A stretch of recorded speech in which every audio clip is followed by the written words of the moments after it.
Meus irmãos, deixa eu só pedir um negócio para vocês. Eu não sei se o som vai me permitir. Pastor, eu posso descer? Ok. E se o som permite também, porque às vezes fica buzinando, né? Pi, pi. Eu queria ficar mais perto de vocês. Então eu já fiz o meu movimento. Desci lá de cima e vim aqui mais para baixo. Aí eu vou pedir para os irmãos fazerem o seu movimento. Se você, eu sei que é bem confortável a gente sentar todo domingo naquele lugarzinho especial, eu acho que é mais quentinho, né? Mas se você puder vir aqui para o meio, ia ser muito massa, porque aí a gente pode conversar melhor e tirar dúvidas e conversar. Se você quiser perguntar, pode perguntar também. Maravilha. Aqui também eu não trouxe óculos, eu fiquei mais perto da televisão, mas não trouxe o óculos. Bora ver. Eu quero, eu não sei, o material está lá do Ministério da gente. Você queria começar logo? Pode. O material de apresentação está aí, pode ser o primeiro? Ótimo. Silvéria vai começar então. Bom dia, gente. Antes de começar a falar um pouquinho do Ministério da Gente, eu queria dizer que eu também me emocionei hoje. Deu certinho, casou bem no ofertório, as crianças descendo ali, né? E eu fiquei pensando, cada pai, cada pais, tios, avós, que estão oferecendo ao Senhor aquelas vidinhas que estavam descendo ali. Como isso é precioso para a igreja, como isso é precioso para aquecer o coração da gente. E também quando a gente canta que ouve, ó Deus, nossa oração Altíssimo, sara essa nação. Nossa nação que está doente, né? Que precisa que a igreja ore, mas que acima de tudo, que a igreja seja sal e luz. Que a gente tenha a clareza, a grandeza do chamado que Deus fez a cada um da gente. E olhando aquelas crianças ali, cada uma representando ali uma nação, as bandeiras que Catarina estava ali tentando descobrir quais eram os países, né? E eu fiquei pensando, só o Senhor para trazer alegria para a gente, para trazer paz que excede todo entendimento no meio das lutas e trazer a esperança que o evangelho dele vai tomar conta do mundo, né? E que muitas vezes a gente esquece que ele dá o privilégio da gente fazer parte desse movimento. Eu vou tentar falar bem rápido, né, do chamado da gente, como funcionou e dos desafios que o Senhor tem nos dado hoje, né? Eu fiz serviço social quando eu fui escolher a profissão, né? Mas a minha intenção não era muito boa, não. Era escapar do chamado que o Senhor tinha colocado aqui no meu coração. Eu dizia, eu não quero essa história de missão, não. Não quero ser missionário, porque eu não queria depender de igreja. Eu queria saber do meu salário no final do mês, que ele vinha certinho, que ia pagar minhas contas. E eu achava que era isso que era importante. E não sei, meu filho. Tu acha? É um que tem a foto.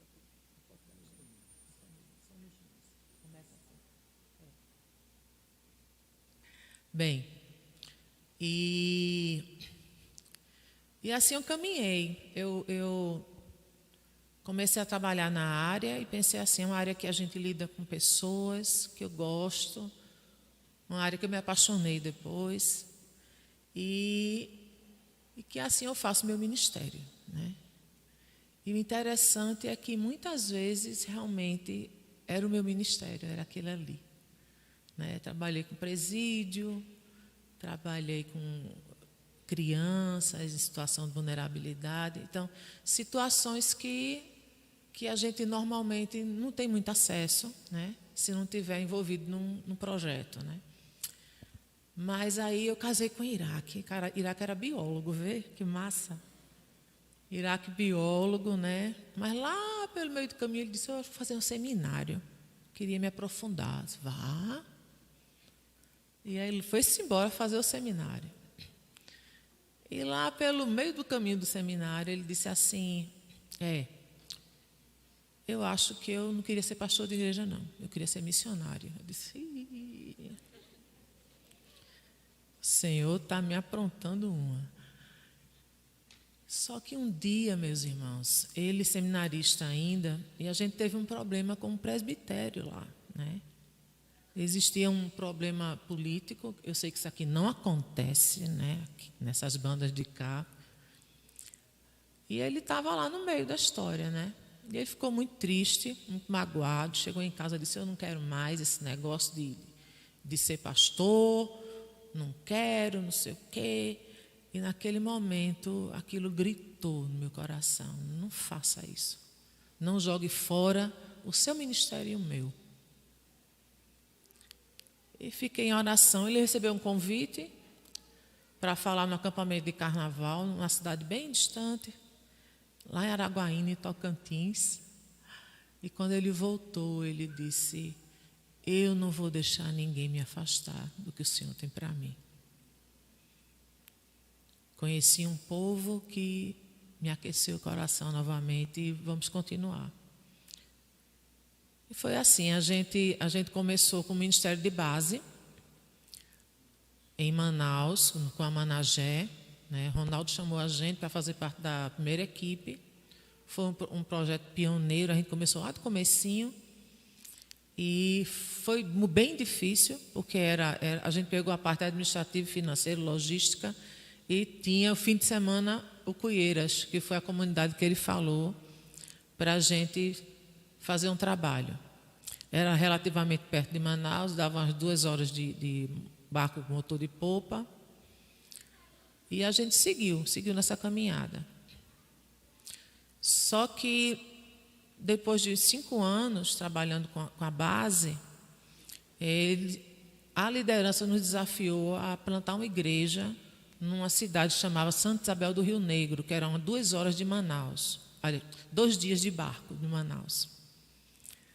E aí fomos lá com as meninas pequenas ainda, alugamos casa, fizemos a mudança e tudo caminhando, a igreja enviadora feliz, a família, todo mundo feliz, e vamos tirar um tempo de férias em Recife, e quando voltar a gente já volta direto para a comunidade.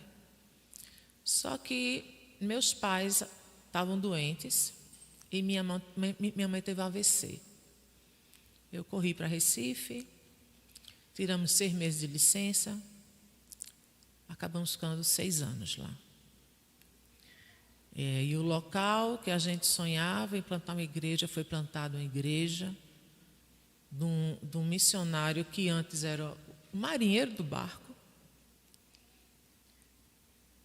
E ele tinha 2 filhinhas pequenas, já estava tudo arrumado, a casa, as caminhas, estava tudo estruturado para eles.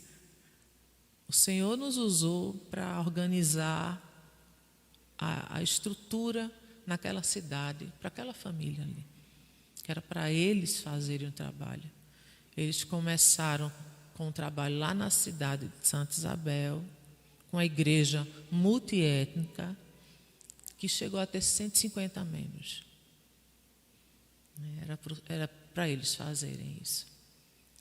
A gente passou alguns anos em Recife, irá como pastor auxiliar da Igreja das Graças, que foi a igreja enviadora da gente.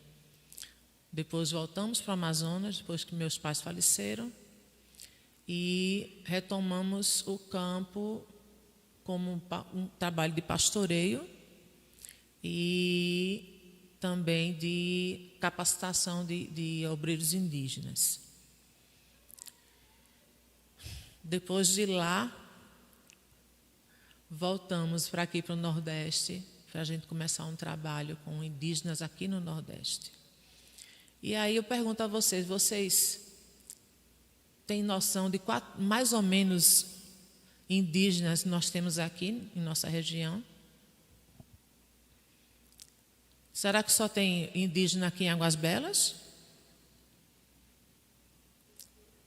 Pesqueira, tem Sertão de Pernambuco, Sertão de Alagoas, Ceará, São Luís, Maranhão, no caso, né? Piauí, Teresina. Em todos os estados temos presença indígena. 200 mil, mais de 200 mil indígenas.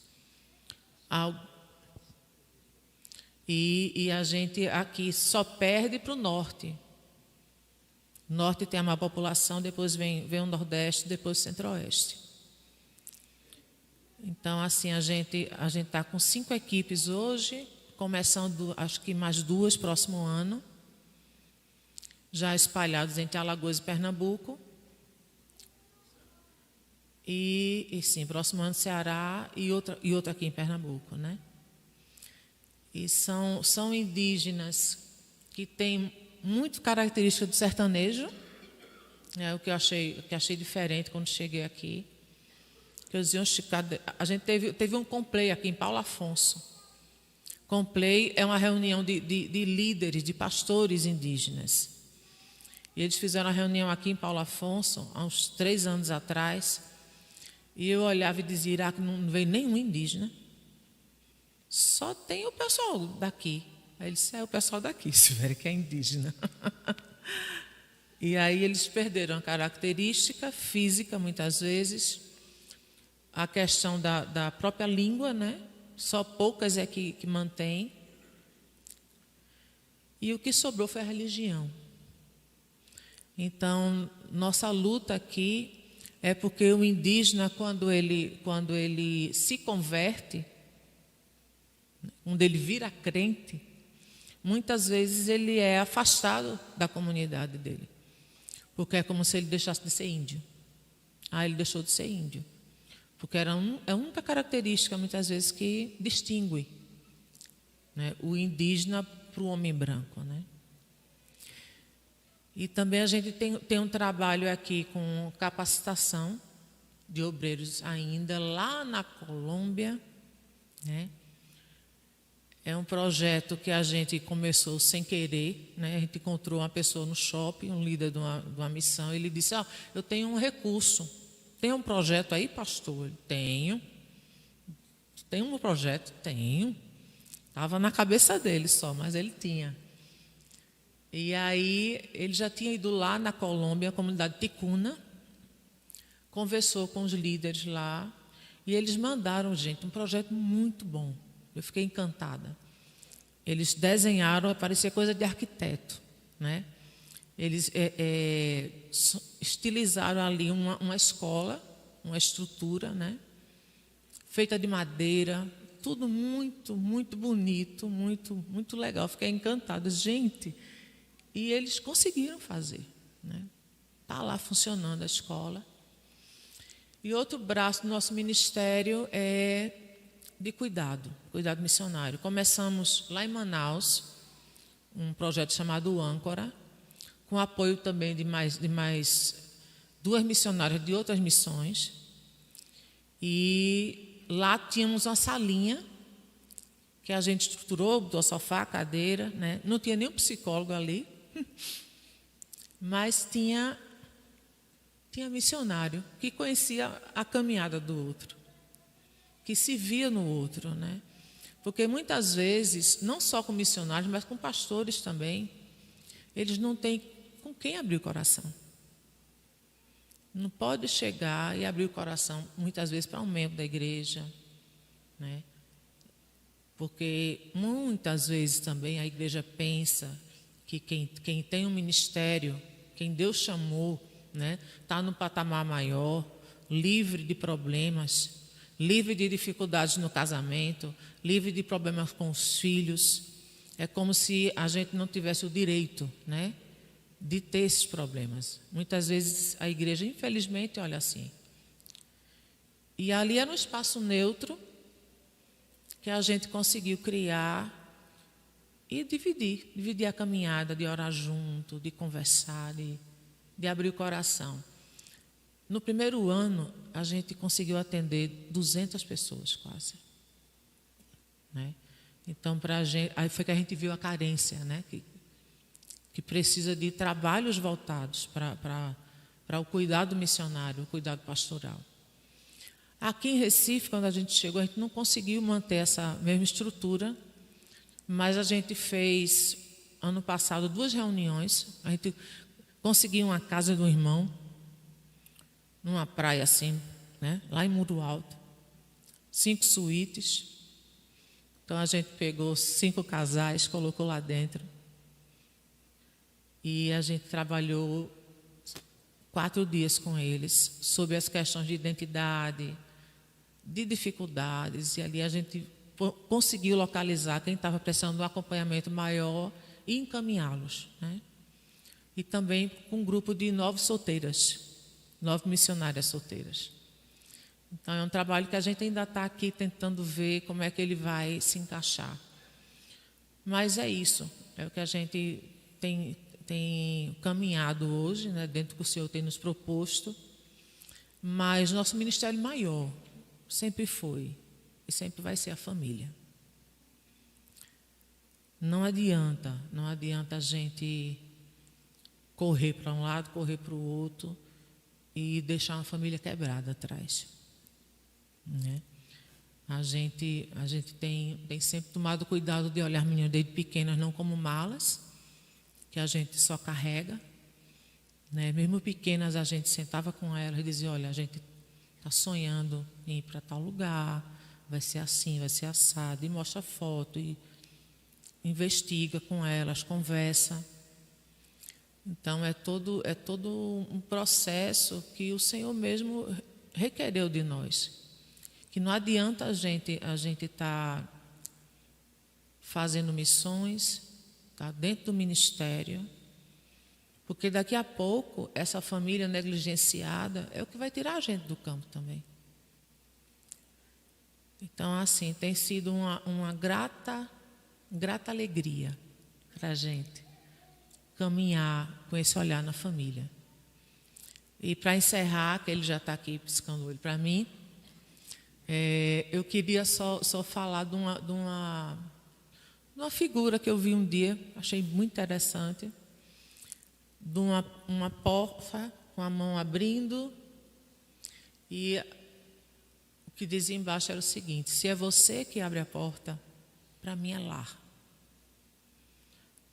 Então é isso que a igreja tem que orar pelos seus pastores, pelos seus missionários, porque eles tenham uma unidade tão forte no Senhor, que os filhos entendam que se meu pai ou é minha mãe que abre aquela porta ali, é o meu lar é onde eles estão. Muitas vezes a gente está em um lugar complicado, está numa igreja difícil, e os filhos percebem, os filhos sofrem as consequências lá fora, mas eles sabem que eles têm um lugar seguro, junto dos pais. Então é isso, meus irmãos, orem por nós, precisamos de orações. Orem pelo seu pastor, seus pastores, no caso, tem mais de um aqui, né, pastor? A família também precisa de oração. Tá? Muito obrigada, e vou passar aqui para Iraque, antes que ele fique mais nervoso. Não, eu estou calmo, eu sou um homem calmo. Irmãos, a gente não é muito desorganizado não, viu? Foi porque a correria foi grande, né, pastor? O pastor sabe. Aí a gente ia botar aqui uns slides para os irmãos verem aí o trabalho nosso, aí fotos dos indígenas, mas deu tudo errado. Mas vamos lá. Eu não preciso nem botar mais os outros não, porque a gente também não tem tempo. Mas eu vou dar uma amarrada naquilo que a gente falou ontem à noite, só para não ficar as pontas soltas, tá bom? Então, a gente estava trabalhando ontem a ideia de que plantio de igrejas é o novo referencial ou é o novo paradigma do trabalho missionário, e não mais a evangelização.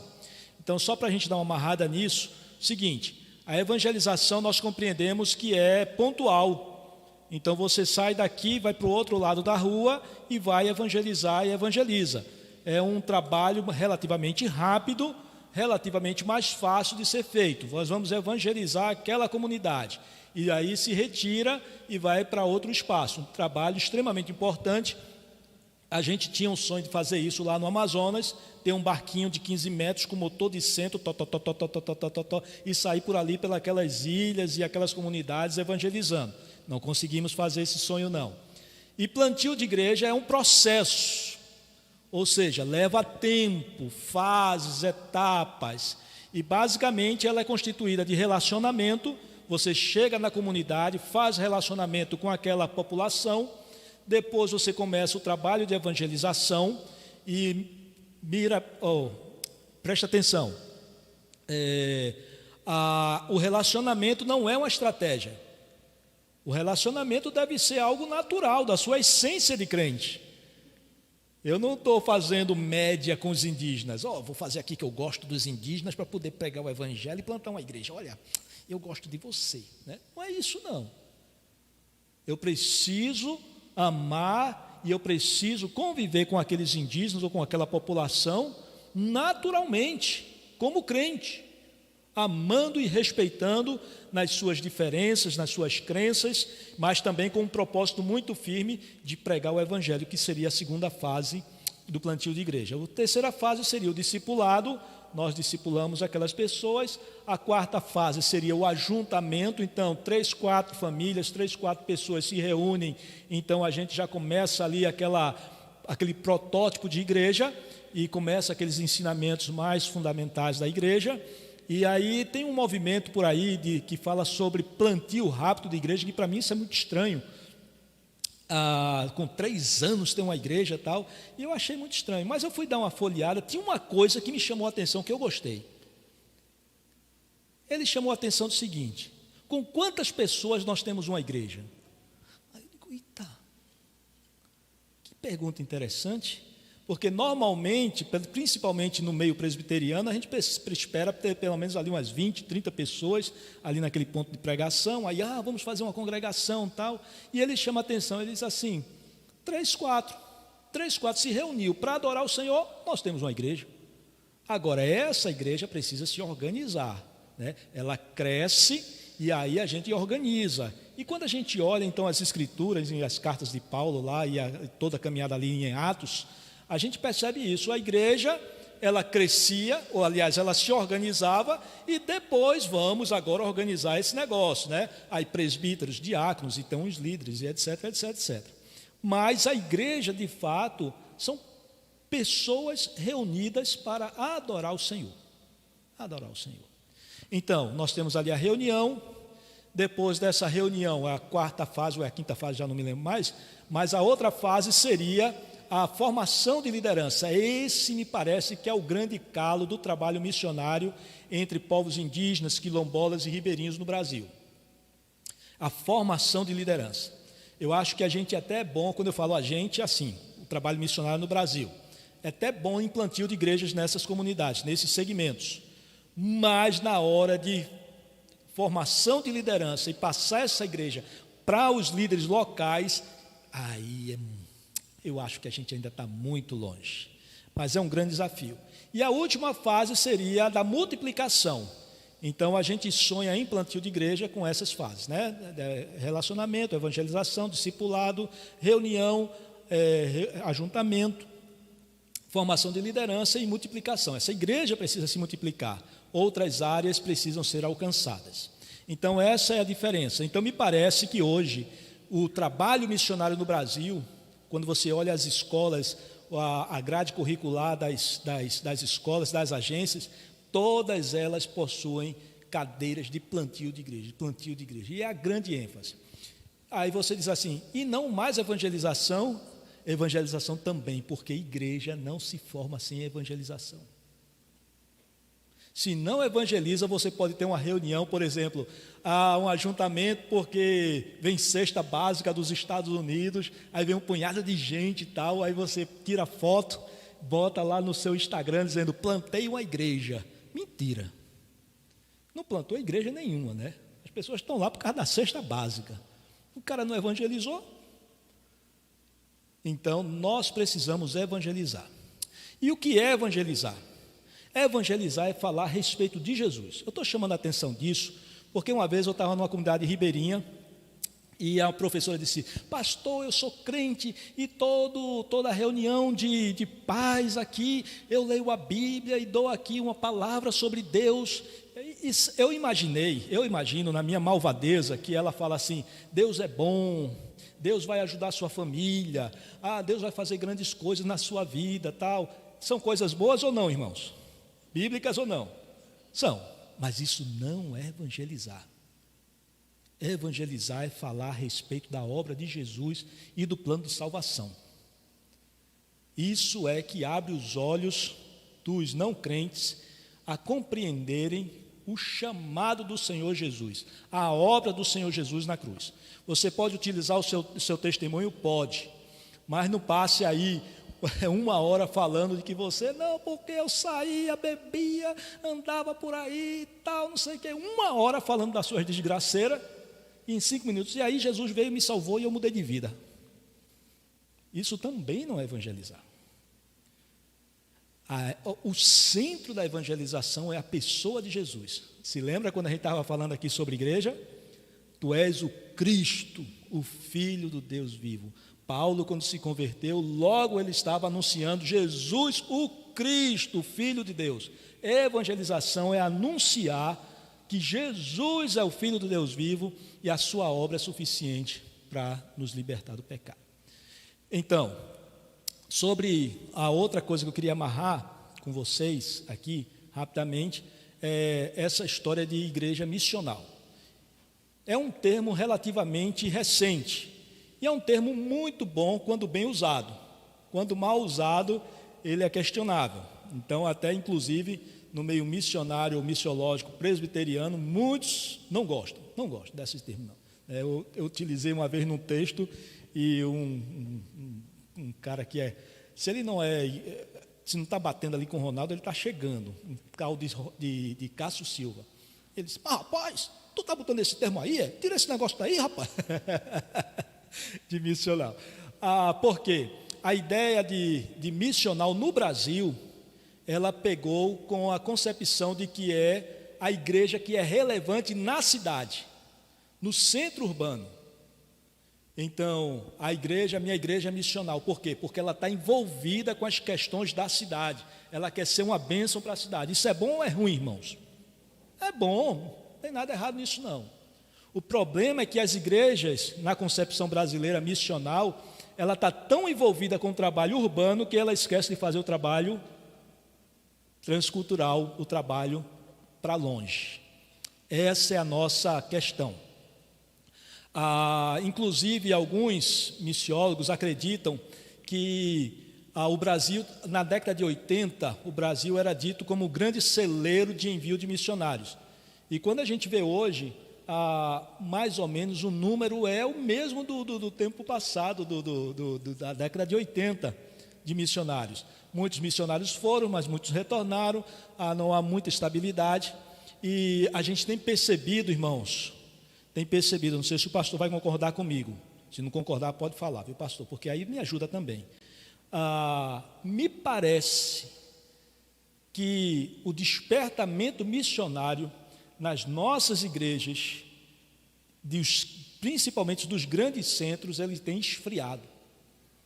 Eu imagino que Silvéria ficou emocionada com isso aqui também, porque muitas igrejas deixaram de fazer conferência missionária. Muitas igrejas deixaram de fazer essa entrada das bandeiras, as crianças, todo esse movimento, tal. E me parece, irmãos, que há um certo esfriamento no trabalho missionário, principalmente transcultural.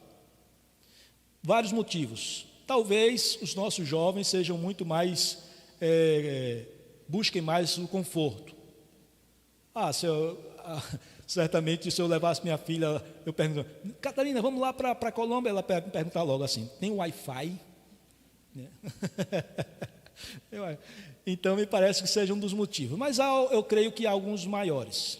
Talvez esse discurso da igreja missional tenha sido um dos motivos. E eu vou explicar por quê. A igreja missional é a igreja missionária na cidade. Ora, se eu posso ser missionário no shopping, por que eu vou ser missionário no meio do mato? Se eu posso ser missionário sendo um médico no hospital grande de Recife, por que eu vou ser um médico missionário no meio do mato? Não faz sentido mesmo não, viu, irmãos? Não faz sentido mesmo não. Então, me parece que esse discurso da igreja missional, ela tem essa pegada.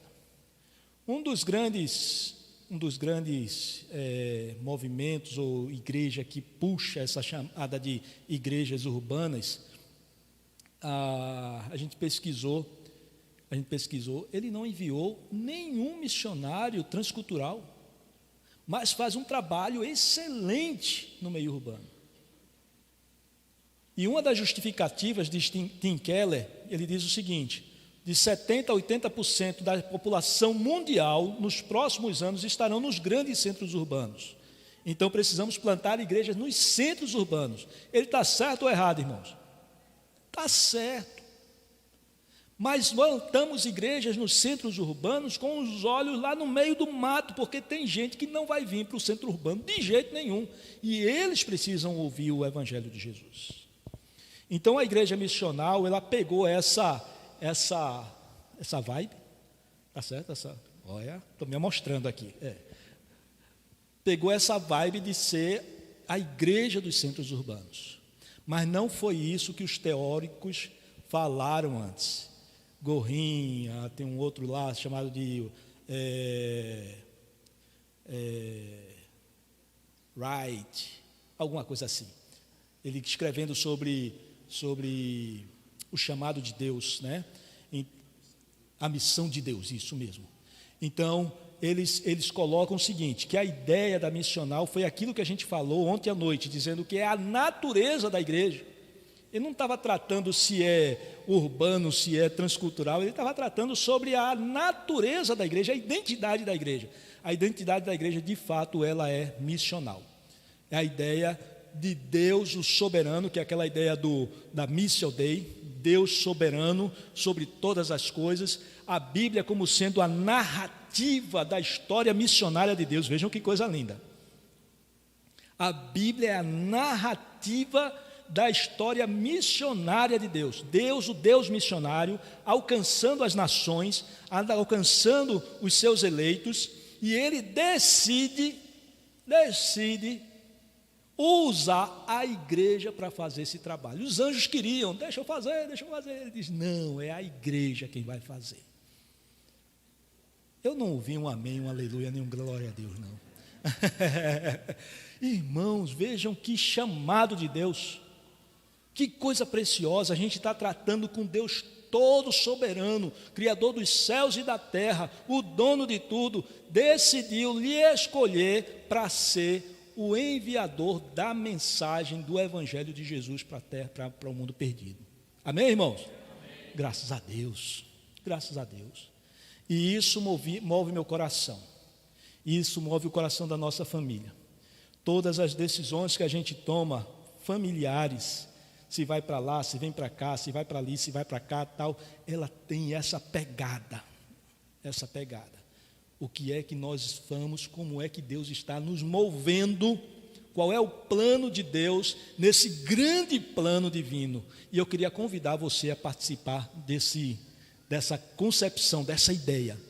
Quando você for decidir se vai fazer medicina ou vai fazer um curso de doces gelados, eu já fiz. Eu queria que você decidisse nessa concepção, qual é o movimento de Deus para a minha vida, para a minha família. Percebe? Balance a cabeça assim, feito papagaio. Mas não apenas como papagaio, mas como compreensão. Eu preciso tomar as minhas decisões pensando qual é o desenho de Deus nesse plano maior, para que eu possa ser usado como instrumento dele nesse mundo. Não simplesmente onde vai ganhar mais, onde vai ser mais confortável, onde vai ser melhor ou pior, mas aonde Deus desenhou para eu estar. Qualquer decisão. Se vai casar com aquele moreninho ou com aquela branquinha, é dentro desse desenho de Deus, que a gente quer participar, amém, irmãos? Eu quero participar desse desenho de Deus. Ok, alguma pergunta, rapidamente, por causa do nosso horário?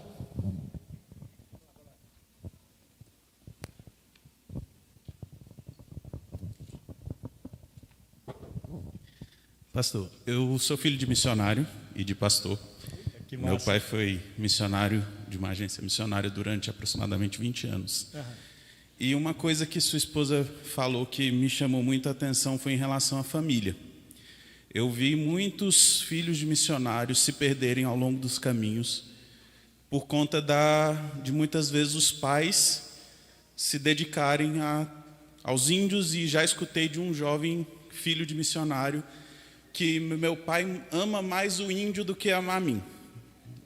E infelizmente a gente vê muitos amigos que se perderam, que hoje são homossexuais, alguns que nem falam com os pais.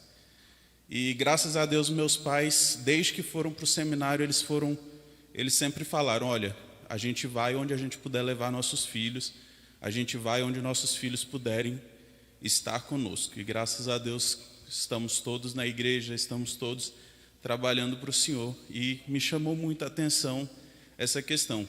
E aí a minha pergunta é: como um missionário que recebe esse chamado para ir para uma tribo completamente isolada, como lidar com essa questão, se muitas vezes, por exemplo, eu entendo que muitas vezes o filho não tem como estudar ali, e aí eu estava até conversando com um casal recentemente que tem na família um filho que é filho de missionário, que está um pouco perdido, e aí a gente estava até conversando sobre isso, se nessas tribos mais isoladas, se talvez não fosse mais um trabalho para casais que não tivessem filhos, ou para solteiros.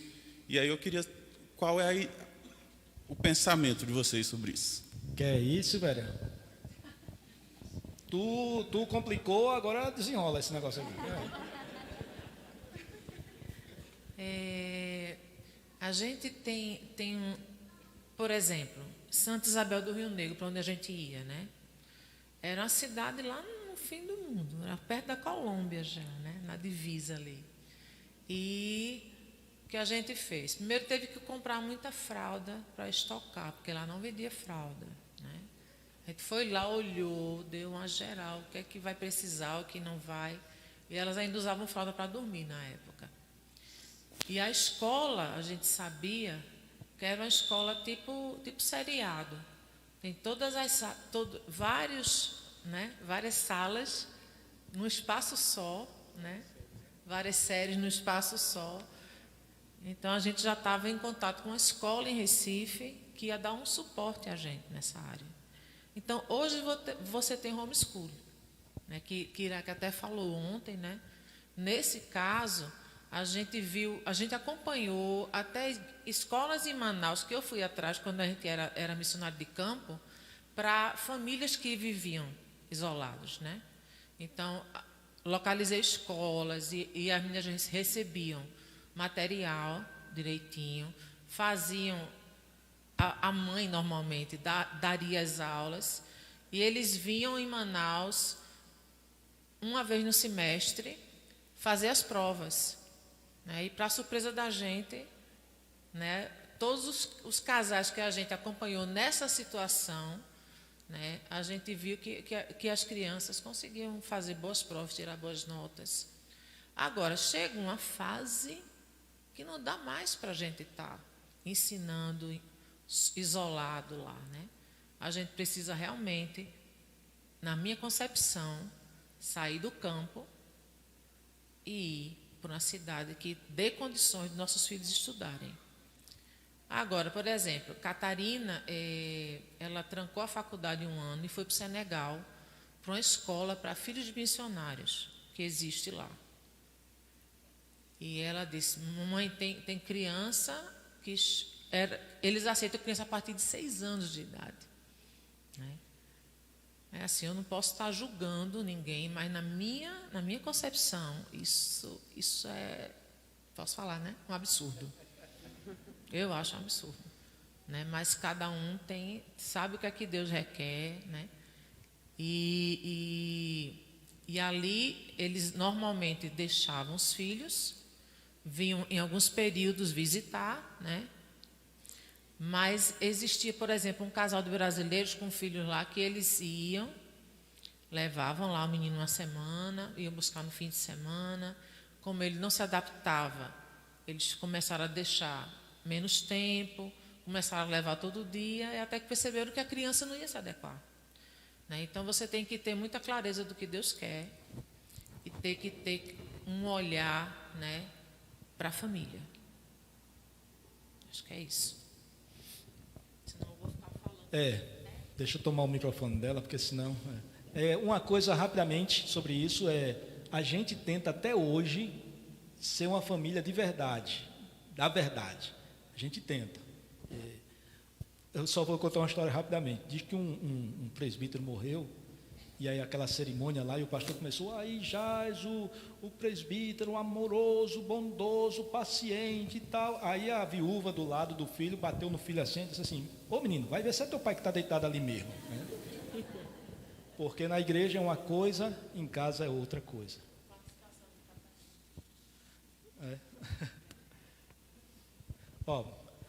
Tecnologia dos nossos filhos. Mandou a participação dela. Está bem ali.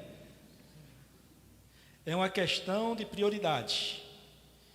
Mesmo os meninos que moravam na escola, você percebe quando o pai se importa. Você percebe quando os pais estão prestando atenção às necessidades dos filhos.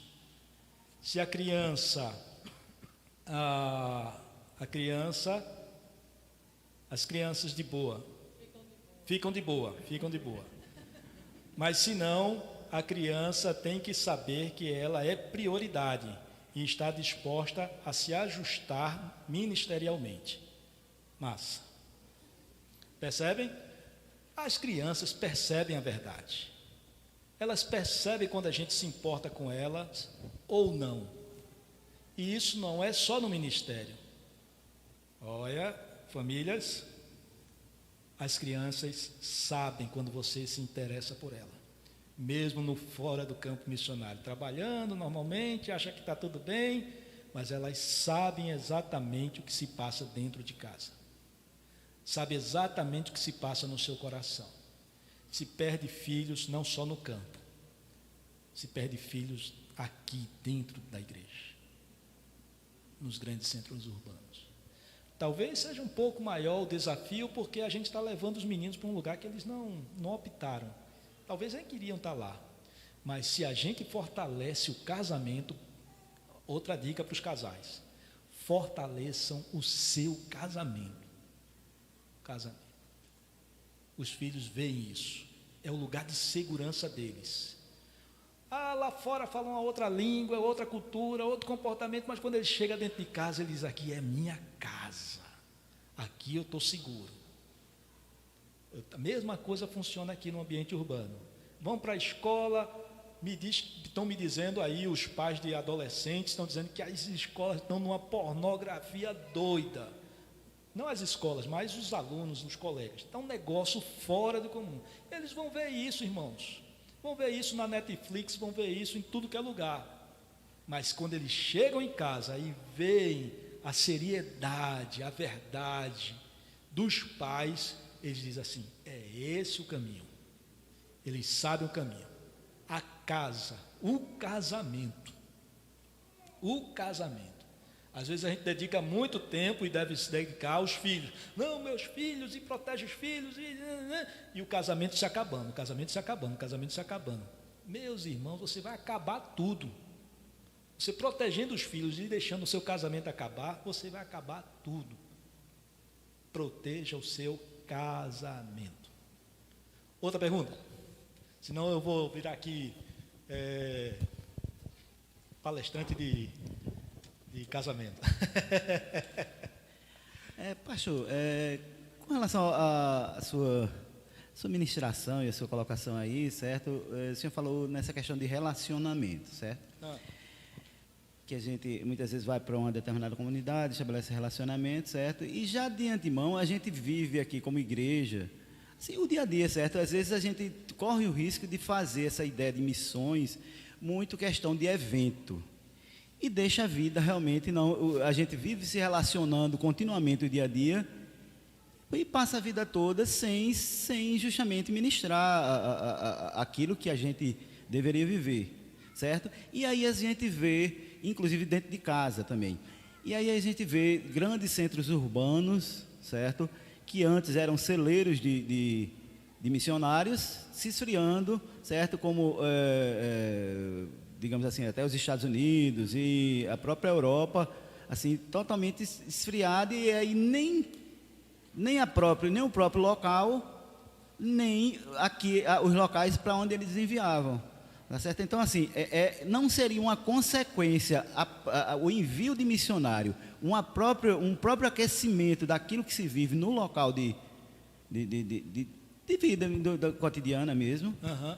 É verdade, aquilo que a gente falou aqui enquanto pregava, dizendo que o movimento missionário ele é a partir da espiritualidade, então da vida de oração, da vida de dedicação ao Senhor, do estudo da palavra.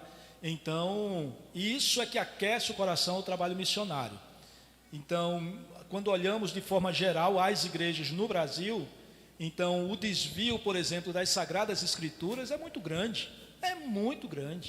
Cada um prega o que quer, do jeito que quer, né? Então, isso é um dos motivos do esfriamento. A busca, por exemplo, pela satisfação ou pela posse, utilizando a religiosidade ou a fé, a crença, para ter as coisas e não para ser de fato crente, é outro motivo também que esfria também Aí você diz, não, mas isso é em igrejas pentecostais. Eu vou lhe dizer um negócio, não é só em igrejas pentecostais não, viu, irmão? Igrejas presbiterianas, que aí às vezes a gente pensa assim, puxa vida, parece que o evangelho da prosperidade. Estou dizendo traços, não estou dizendo que pregam o evangelho da prosperidade, mas traços. E aí pega uma sociedade carente, doida para ficar rica. Porque a nossa sociedade é assim, né? Assim, eu ouvi uma vez um teólogo dizendo assim, será que a igreja responde às necessidades da sociedade, né? Aí o teólogo diz assim, responde, porque a igreja está querendo ficar rica, os membros da igreja estão querendo ficar ricos. Então aí o cara chega e fala, a gente não precisa nem pregar prosperidade, mas somente traços de prosperidade, né, já vai instigando aquela tendência, né? Eu não estou dizendo aqui que a gente não pode pregar sobre que nós podemos viver dias melhores, que nós podemos viver dias mais tranquilos aqui na terra. Podemos e devemos, porque isso é escrituras também, mas devemos fazer com muito cuidado, porque a nossa tendência social é a tendência do marketing, é a tendência do mercado, do ter, do possuir. Então, quanto mais a gente estiga esse lado, é mais arriscado a gente perder essa sensibilidade com as necessidades dos outros. Só uma coisa que eu lembrei. Iraque faz parte de um grupo que eles estudam online, né? E a maioria eles são portugueses, os pastores. E eles acham que aqui no Brasil está acontecendo um avivamento. E aí eu estava vendo essa semana uma notícia que num jornal português que o Brasil, um país católico, está daqui a 10 anos perdendo possivelmente esse status, porque a igreja evangélica tem crescido assustadoramente aqui no Brasil. E aí eu fiquei pensando, cadê o sal? Cadê a luz? Como é que a igreja evangélica está crescendo e o país não está sendo influenciado, né? É uma questão para a gente lembrar de ser sal e luz sempre. Meu pastor. Bênção do Senhor, né, irmãos? Vá na paz até às 6 horas da tarde, tá bom? Tudo ao vivo, tá bom? Deus abençoe a todos, que Deus nos guarde. À noite o nosso culto e logo depois vamos participar de refeições deliciosas nas barracas representando as nações. Dê um abraço aí na pessoa que está do seu lado. Deus esteja com todos nós.